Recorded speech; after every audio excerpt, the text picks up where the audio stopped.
The late afternoon sun cast long shadows across the quiet suburban street as Marcus Thompson pedaled his old bicycle home from Wilson's grocery store. His legs were tired after standing for 6 hours at the checkout counter, but he couldn't afford to miss even a single shift. At 17, every dollar he earned helped his family stay afloat. As he rounded the corner onto Maple Drive, an unusual sight caught his attention. A shiny black Bentley was pulled over on the side of the road, its hazard lights blinking steadily in the gathering dusk. Next to the luxury car stood an elderly Asian man in an expensive-looking suit, looking frustrated as he stared at a visibly flat rear tire.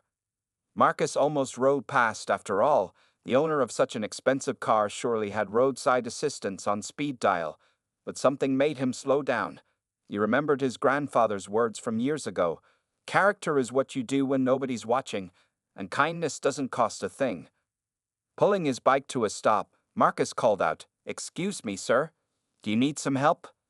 The elderly man turned, surprise evident on his face. He was shorter than Marcus had expected, maybe 5'7", with silver hair and wire-rimmed glasses that gave him a scholarly appearance. Despite his fancy clothes, there was something humble in the way he held himself.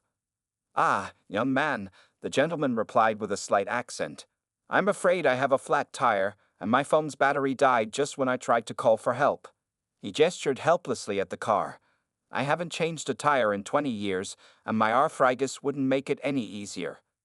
Marcus propped his bike against a nearby tree and walked over to inspect the situation. His grandfather had taught him basic car maintenance last summer, including how to change a tire. It was one of the last things they'd done together before the cancer took him. "I can help you with that, sir," Marcus offered. "Do you have a spare tire and jack in the trunk?" The elderly man, who introduced himself as Mr. Chen, nodded and pressed a button on his key fob to open the trunk. Marcus found the necessary tools neatly organized in a compartment beneath the trunk's floor. Despite the Bentley being much fancier than his grandfather's old Toyota, the principle was the same. As Marcus got to work, Mr. Chen watched with interest. "You seem to know what you're doing," he observed. "My grandfather taught me," Marcus explained, positioning the jack carefully. He said everyone should know how to handle basic car problems. He didn't mention that his grandfather had also taught him because they couldn't afford to call for help if their own car broke down. The next 15 minutes passed with Marcus methodically working through the steps, loosening the lug nuts, jacking up the car, removing the flat tire, mounting the spare, and tightening everything back up. His t-shirt was stained with sweat and dirt by the time he finished, but the job was done right. Mr. Chen inspected the work with obvious appreciation. "Excellent job, young man. You must let me pay you for your trouble." He reached for his wallet. Marcus shook his head. "No need for payment, sir. Just helping out like anyone should." He smiled, remembering another of his grandfather's sayings. "Maybe you can just pay it forward someday?" The elderly man's eyebrows rose slightly, and something flickered in his eyes. Surprise, perhaps, or recognition. He studied Marcus more intently now. "At least tell me your name and where you live. I'd like to properly thank you." Marcus hesitated for a moment but saw no harm in it. He gave Mr. Chen his address and name, watching as the man carefully noted them in his phone, which he'd managed to charge enough using his car's USB port. "Thank you, Marcus Thompson," Mr. Chen said formally, extending his hand. "You've reminded me of something important today." Marcus shook the offered hand, noting the firm grip despite the man's age. "You're welcome, Mr. Chen. Drive safely." As he mounted his bike again, Marcus couldn't have known that this simple act of kindness was about to change his life forever. He was just doing what his grandfather had taught him was right. But sometimes, the smallest choices have the biggest consequences. Marcus pedaled home in the growing darkness, his muscles aching but his conscience clear. Tomorrow would be another long day of school followed by work, and he had homework waiting. But for now, he was content knowing he'd done something good, expecting nothing in return. The next morning started like any other for Marcus. He woke up at 5:30 a.m. to help his mother pack lunches for his younger sister, Jenny, before rushing to catch the early bus to school. His mind was still on the math test he had later that day when the first whispers started in the hallway. "Did you see that fancy black car outside?" one student asked another. "Yeah, and those men in suits, they look like security or something," replied another. Marcus didn't pay much attention until his history teacher, Mrs. Rodriguez, appeared at the classroom door. "Marcus Thompson, you're needed in the principal's office." A few students made the typical ooh sounds, but Marcus felt confused. He had never been called to the principal's office before. As he walked down the quiet hallway, he saw two men in black suits standing outside Principal Watson's office. They looked exactly like the ones his classmates had been talking about. One of the men smiled when he saw Marcus. "Mr. Thompson, I'm James Wilson, Mr. Chen's assistant." He gestured to the office door. "Mr. Chen would like to speak with you." Inside the office, Marcus found Mr. Chen sitting comfortably in one of the chairs, looking much more relaxed than he had yesterday with his flat tire. Principal Watson sat behind his desk, looking both impressed and curious. "Ah, Marcus." Mr. Chen stood up, smiling warmly. "I hope we didn't frighten you with all this formality. Please, sit down." Marcus sat, still feeling confused. "Is everything okay with the tire, sir?" Mr. Chen laughed softly. "The tire is perfect, but that's not why I'm here." He pulled out a folder from his briefcase. "You see, Marcus, what you did yesterday, it affected me deeply." "Do you know why?" Marcus shook his head. "Because in today's world, people rarely help others without expecting something in return. You not only helped me, but you refused payment and asked me to pay it forward instead." Mr. Chen's eyes grew serious. "That reminded me of my own childhood, when I first came to this country with nothing but my parents' teachings about kindness and hard work." Principal Watson leaned forward, clearly interested in where this was going. "I did some research last night," Mr. Chen continued. "I learned that you work part-time at Wilson's grocery, maintain a B+ average despite your work schedule, and help care for your sister who has medical needs." He looked at Marcus with respect. "Your mother works double shifts as a nurse, and you lost your grandfather last year, the same man who taught you to change a tire." Marcus felt his throat tighten at the mention of his grandfather. "What you don't know," Mr. Chen went on, "is that 40 years ago, I was in a similar situation. A stranger's kindness changed my life, and I promised myself I would do the same for someone else one day." He opened the folder. "I'm the CEO of Chen Real Estate Development. We build homes, schools, and hospitals across the country. But more importantly, we believe in investing in people." Mr. Chen pulled out some papers. "I want to offer you something, Marcus. Not charity, an opportunity. First, a paid internship at my company, working after school and during summers. You'll learn about business, real estate, and leadership. Second, a full scholarship for college when you graduate next year." Marcus felt like he couldn't breathe. Principal Watson was beaming. "There's more," Mr. Chen said softly. "I understand your sister Jenny needs special medical care. I've arranged for her to be treated at the best children's hospital in the state, all expenses covered."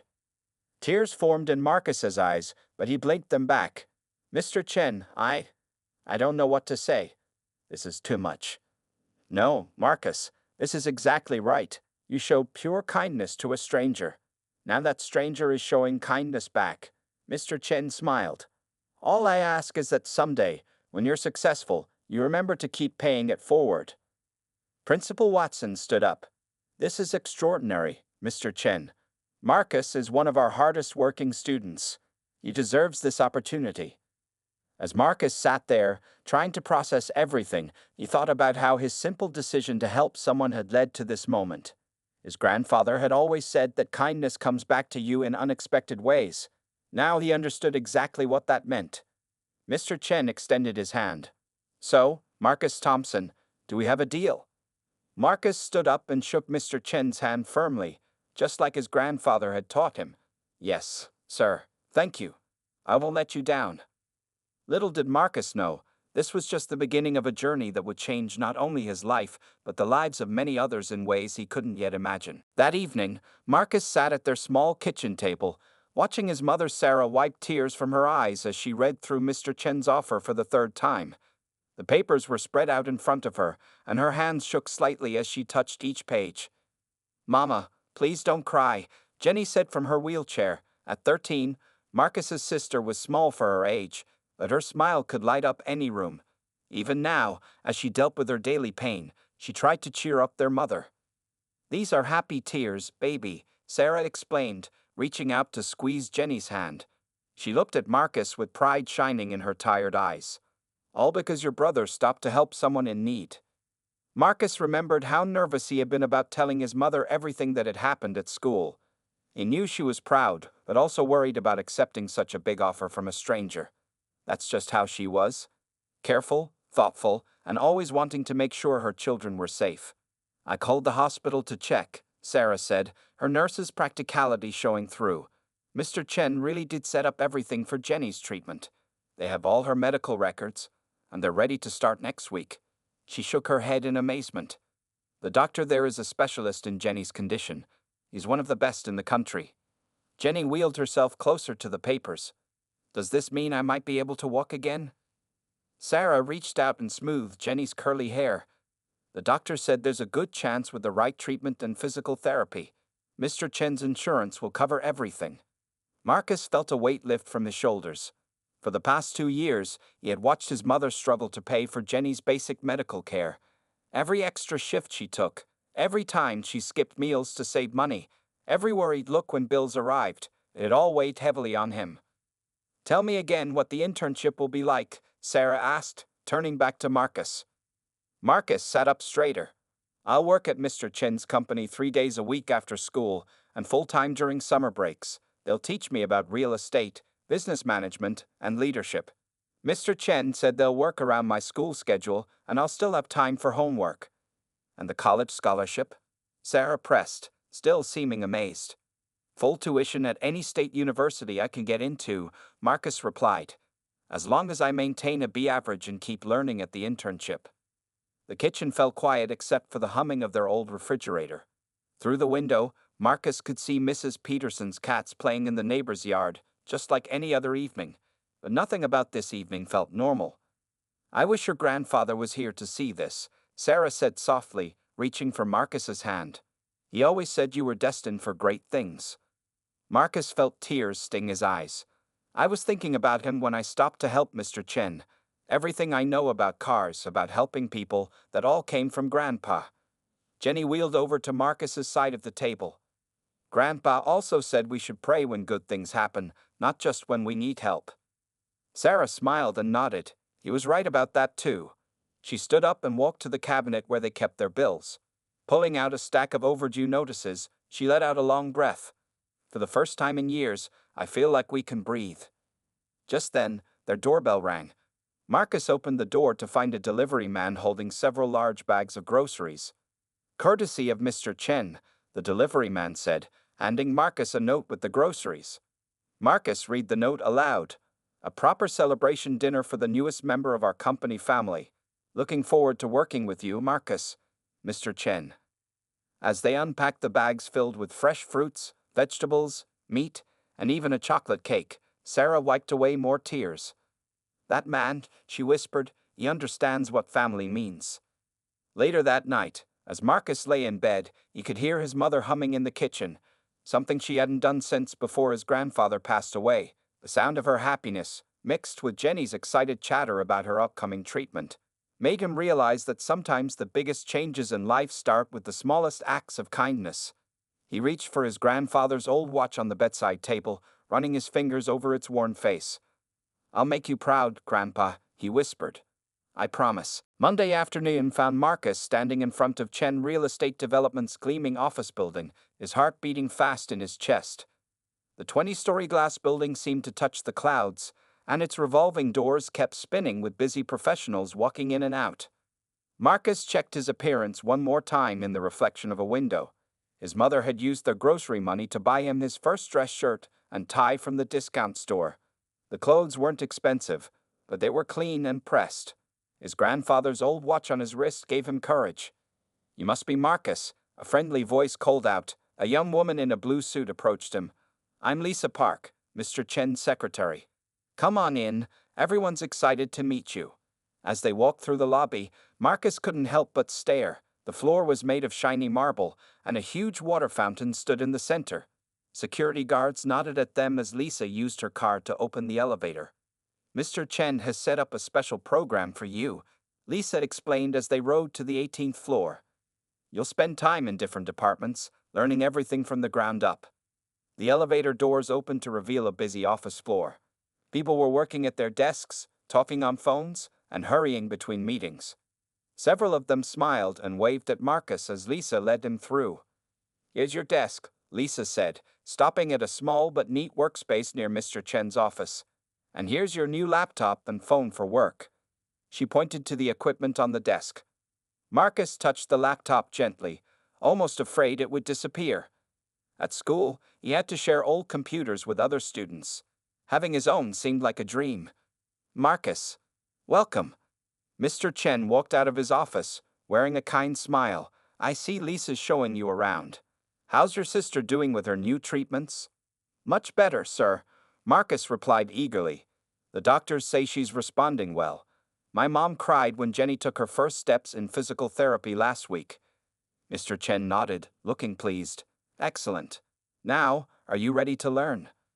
Before Marcus could answer, a young man rushed up to Mr. Chen. "Sir, we have a problem with the River Street project. The community meeting isn't going well." Mr. Chen frowned slightly. "What's happening, David?" "The residents are angry about the new development. They say it will change their neighborhood too much and force small businesses to close." Mr. Chen thought for a moment, then turned to Marcus.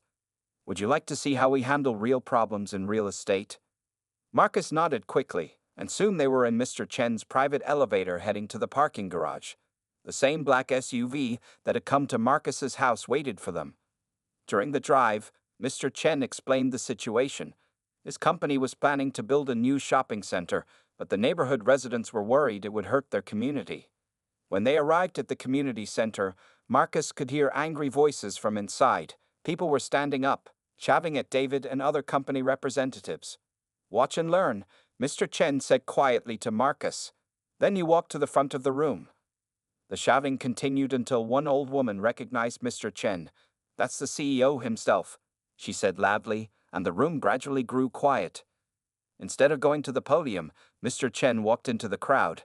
He stopped to shake hands, asked people their names, and listened to their concerns. Marcus watched in amazement as the angry faces slowly began to soften. "I grew up in a neighborhood just like this one," Mr. Chen told the crowd. "Small businesses were our lifeblood. That's why we're going to change our plans. Instead of bringing in big chain stores, we'll build spaces for your local businesses at reduced rents. We'll create a community marketplace where your shops can grow." The mood in the room changed completely. People who had been angry were now nodding and smiling. Some even started suggesting ideas for the marketplace. On the drive back to the office, Marcus couldn't contain his curiosity. "Sir, did you always plan to change the project like that?" Mr. Chen smiled. "No, Marcus, sometimes the best solutions come from listening to people and being willing to change. Remember that, in business and in life, success isn't just about making money. It's about making a difference in people's lives." As they pulled into the parking garage, Marcus realized this was going to be much more than just an after-school job. He was going to learn lessons that no classroom could teach. "Thank you for letting me see that, Mr. Chen," Marcus said sincerely. "Thank you for paying attention," Mr. Chen replied. "Now, let's go look at those new marketplace plans. I think we have a lot of work to do." 3 months into his internship, Marcus sat in Mr. Chen's office, reviewing the week's reports. The evening sun cast long shadows through the large windows, and the city lights were beginning to twinkle in the distance. What started as a simple job had become something much more meaningful. "Marcus," Mr. Chen said suddenly, putting down his reading glasses, "there's something I need to tell you. Something about why I really chose to help you that day." Marcus looked up from his laptop, curious. Mr. Chen rarely talked about personal matters. "That day when you helped me with the flat tire," Mr. Chen began, his voice growing soft. "I wasn't actually stuck by accident. I had been watching you for 2 weeks before that." Marcus felt confused. "Watching me, sir?" Mr. Chen stood up and walked to a photograph on his wall. It showed a young Asian boy standing next to an old car. 45 years ago, I was just like you. My family was poor, and I worked at a small store after school. One day, I helped an old man fix his car. That man changed my life, just like I'm trying to change yours." He turned to face Marcus. His name was William Thompson. Marcus's heart skipped a beat. "Thompson? But that's—" "Yes," Mr. Chen nodded. That was your grandfather. Marcus sat in stunned silence as Mr. Chen continued. William helped me get an education, gave me my first job, taught me about business. He became like a father to me. When I heard he had passed away last year, I wanted to find his family. Walking back to his desk, Mr. Chen pulled out an old, yellowed envelope. Your grandfather kept in touch all these years. In his last letter, he wrote about his brave grandson who helped people just like he did. He was so proud of you, Marcus. Marcus felt tears forming in his eyes. But why didn't you tell me this before? I wanted to see if you were truly like him, Mr. Chen explained. So I arranged the flat tire situation. I needed to know if you would help a stranger without expecting anything in return, just like your grandfather did for me all those years ago. Marcus remembered his grandfather's stories about helping people, about building a successful business before losing everything in a bad investment. He had never mentioned helping a young Mr. Chen. Your grandfather saved my life, Mr. Chen continued. Not just with money or opportunity, but with kindness and wisdom. When he lost his business, I wanted to help him, but he refused. He said watching me succeed was all the reward he needed. Standing up, Mr. Chen walked to a cabinet and pulled out a small box. He left this with me, asking me to give it to you when the time was right. With shaking hands, Marcus opened the box. Inside was his grandfather's old business card holder, made of polished silver. A note fell out. Dear Marcus, if you're reading this, it means you met my old friend Richard Chen. I always knew your kind heart would lead you to him somehow. The wisdom I passed you came from the lessons he taught me too. We're all connected by the kindness we share. Take care of this card holder. It was the first gift Richard gave me when I helped him start his business. Now it's your turn to carry it. Love, Grandpa. Marcus held the card holder tightly, feeling closer to his grandfather than he had since losing him. Your grandfather taught me that true success isn't measured by money, Mr. Chen said softly. It's measured by how many lives you touch. That's why I started watching you, hoping you'd be the one to carry on his legacy. And you proved me right that day with the flat tire. Standing up, Marcus wiped his eyes. Thank you for telling me this, Mr. Chen, and thank you for helping my family. No, Marcus, thank you for being exactly who your grandfather said you were. Mr. Chen smiled warmly. Now, let's get back to work. These reports won't review themselves, and I believe you have a bright future to build. As Marcus sat back down, he placed his grandfather's card holder next to his laptop. Everything made more sense now, why his grandfather had taught him so much about helping others, about car repair, about business. He had been preparing Marcus for this moment all along. Looking out at the city lights, Marcus felt his grandfather's presence stronger than ever. The circle of kindness that started 45 years ago was still growing, and now he was part of it. 6 months into his internship, Marcus stood nervously in front of Mr. Chen's board of directors. At 18, he was by far the youngest person in the elegant conference room, but today he had something important to present. Ladies and gentlemen, Marcus began, adjusting his new tie, a birthday gift from his mother. I've been studying our community development projects, and I've noticed something we could do better. He clicked to the first slide of his presentation, showing a map of their city's poorest neighborhoods. Mr. Chen sat at the end of the table, watching with interest. In these areas, Marcus continued, his grandfather's card holder in his pocket giving him courage. Many talented young people can't find jobs because they lack experience. But they can't get experience because no one will hire them. It's the same problem I faced before meeting Mr. Chen. The board members leaned forward, listening carefully. Marcus had spent weeks preparing this presentation, staying up late after helping Jenny with her physical therapy exercises.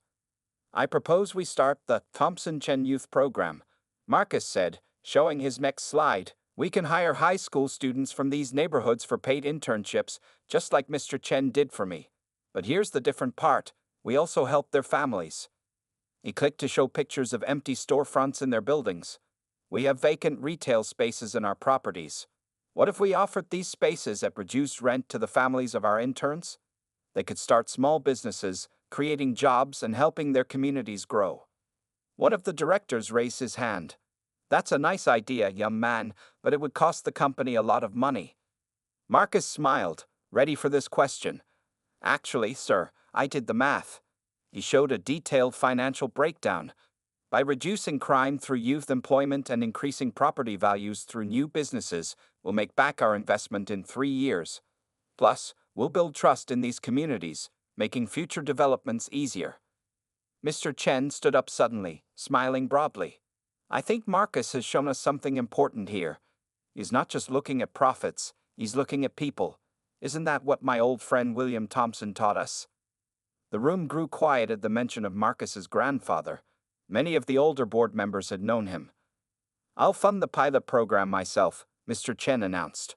Marcus will help run it, in addition to his regular duties. Any objections?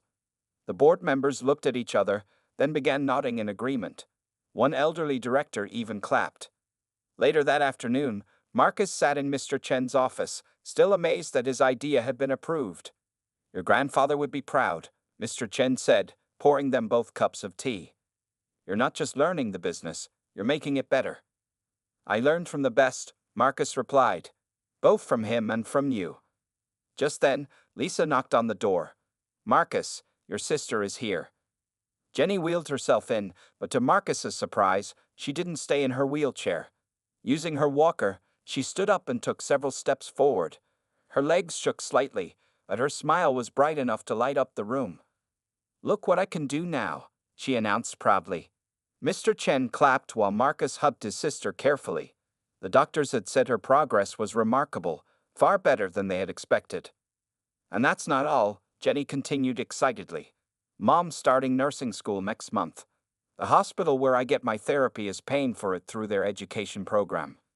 Marcus looked at Mr. Chen suspiciously. Did you have something to do with that? The old man shrugged innocently. I might have mentioned to the hospital board that Sarah Thompson would make an excellent nurse practitioner. As Marcus watched his sister showing off her new walking skills to Mr. Chen, he thought about how much had changed in 6 months. His family was healing, not just physically but in every way, and now, with the new youth program, he could help other families heal too. Mr. Chen, Marcus said suddenly, I'd like to spend my college breaks working on the youth program. Maybe we could even expand it to other cities. Mr. Chen nodded approvingly.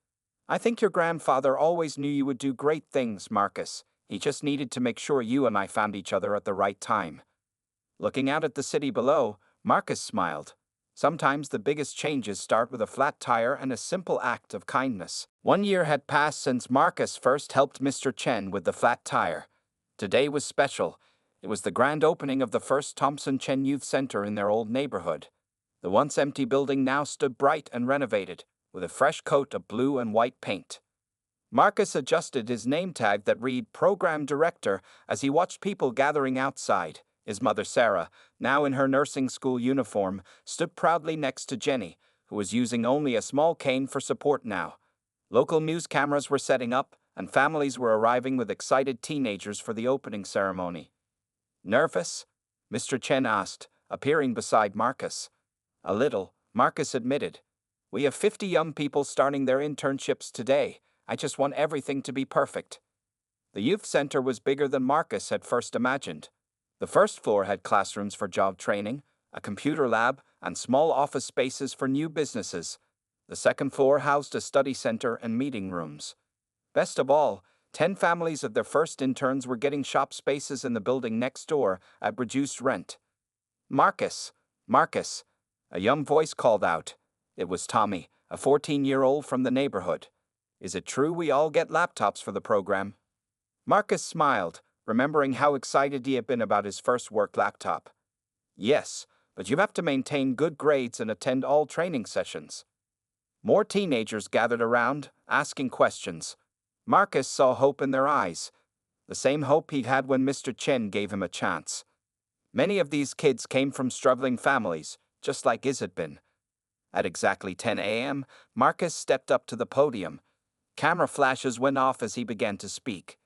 A year ago, I was just a high school student trying to help my family make ends meet, he started, his voice clear and confident. Then I stopped to help someone with a flat tire. That simple act changed everything, not just for me, but for my whole family. He gestured to his mother and sister. My sister can walk again thanks to proper medical care. My mother is following her dream of becoming a nurse practitioner. And I learned that success isn't just about making money. It's about lifting others up when you rise. Mr. Chen nodded approvingly from the front row. Today, we're not just opening a building, Marcus continued. We're opening doors of opportunity. Each young person here will get job training, mentorship, and a paid internship. Their families will get chances to start businesses. And this is just the beginning. He revealed a large map showing 5 more locations marked in red. Thanks to Mr. Chen and the board of directors, we'll be opening 5 more youth centers across the city next year. Each one will help 50 young people and their families. The crowd burst into applause. Sarah wiped tears from her eyes as Jenny clapped enthusiastically. After cutting the ribbon, Marcus led tours of the building. In one classroom, he stopped to show everyone his grandfather's old card holder, now displayed in a small glass case. This belongs to all of us now, he explained. It reminds us that kindness creates endless ripples of change. Later that afternoon, as the excited families explored the center, Mr. Chen pulled Marcus aside. I just got off the phone with the governor, he said quietly. She wants to make the Thompson Chen Youth Program a statewide initiative. They'll provide funding to open centers in every major city. Marcus felt overwhelmed. That would mean thousands of young people getting the same chance you got, Mr. Chen finished. Your grandfather used to say that true success multiplies itself through others. You're proving him right. As the sun began to set, Marcus watched the last families leaving the center. Tommy and his mother were checking out their future shop space, already planning what they would sell. Jenny was showing another girl with a leg brace how to use her strengthening exercises. His mother was talking to a group of parents about nursing school opportunities. Mr. Chen stood beside Marcus, looking at the scene with satisfaction. You know, Marcus, when I first set up that flat tire trap, I hoped to find someone worthy of carrying on your grandfather's legacy. Instead, I found someone who's creating their own. Marcus touched his grandfather's card holder gently. Actually, sir, I think I'm just continuing what you both started, helping others find their way, one person at a time. As night fell, the new sign on the building lit up, Thompson Chen Youth Center, where kindness creates opportunity. Below it, in smaller letters, was Marcus's grandfather's favorite saying, success is not what you gain, but what you give. 5 years had passed since that life-changing day with the flat tire. Marcus, now 22, stood in his graduation gown, holding his business degree from State University. The ceremony had just ended, and proud families filled the university lawn. Sarah, looking professional in her nurse practitioner's uniform, couldn't stop taking pictures. Jenny, now completely free of her wheelchair and cane, stood tall beside their mother, holding a bunch of flowers. But it was the elderly man in the front row who caught Marcus's attention. Mr. Chen, now using a walking stick himself, but his eyes still sharp and kind. First in your class, Mr. Chen said proudly, hugging Marcus. And already running 5 successful youth centers, your grandfather would have loved this moment. Marcus touched the silver card holder in his pocket. He carried it everywhere now. Actually, sir, I have something to tell you all.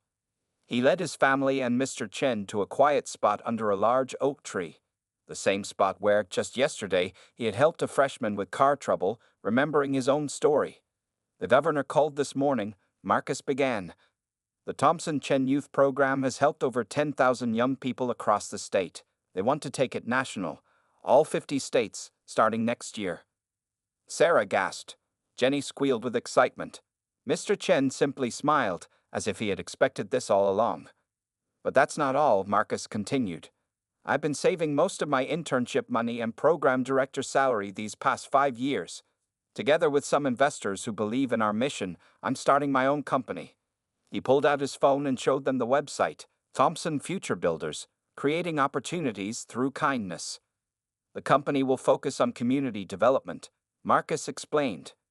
Building youth centers, affordable housing, and business spaces for families in need. Mr. Chen has agreed to be on our board of directors. More than that, Mr. Chen added, surprising everyone. I'm matching every dollar you've saved, Marcus, and Chen Real Estate will partner with Thompson Future Builders on all major projects.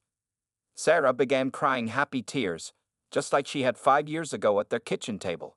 Jenny hugged her brother tightly. There's one more thing, Marcus said, turning to Mr. Chen. I hired someone special for our first youth center in Los Angeles. Remember Tommy, from our first center? Mr. Chen nodded. Tommy had been one of their biggest success stories. He graduated early and finished college in 3 years. Marcus continued. He'll be running the LA Center, using everything we taught him to help others. Just like you helped me, and Grandpa helped you. Just then, a young student approached them hesitantly. "Excuse me," she said. "Are you Marcus Thompson, the one who started the youth centers?" Marcus nodded, and the girl continued. "My little brother got an internship at your center in Chicago. It changed his life. Our whole family has a better life now because of your program. I just wanted to say thank you." As the girl walked away, Mr. Chen placed his hand on Marcus's shoulder. "You see? The circle keeps growing. One act of kindness leading to another and another." Later that evening, at the celebration dinner, Marcus stood to make a toast. The restaurant was filled with family, friends, and many young people whose lives had been touched by the program. "5 years ago, I stopped to help someone with a flat tire," he began. "What I didn't know was that tire wasn't really flat. It was a test my grandfather had passed 45 years earlier with the same man." He looked at Mr. Chen with deep respect. "That test showed that kindness isn't just an action, it's a legacy we pass on. Today, as I start my own company, I promise to continue that legacy." Marcus raised his glass. "To my grandfather, who taught me about helping others. To Mr. Chen, who showed me how to turn that lesson into something bigger. To my mother and sister, who never lost faith. And to all the young people out there who just need someone to give them a chance." As everyone clinked their glasses, Mr. Chen whispered something to Marcus that his grandfather had once said to him. "Success isn't measured by what you have, but by how many lives you touch." Looking around the room at all the smiling faces, Marcus knew he had found true success. Not in his degree or his new company, but in the growing circle of kindness that started with a simple flat tire. A circle that would keep growing, touching more lives, creating more opportunities, one act of kindness at a time. And somewhere, Marcus was sure, his grandfather was smiling too.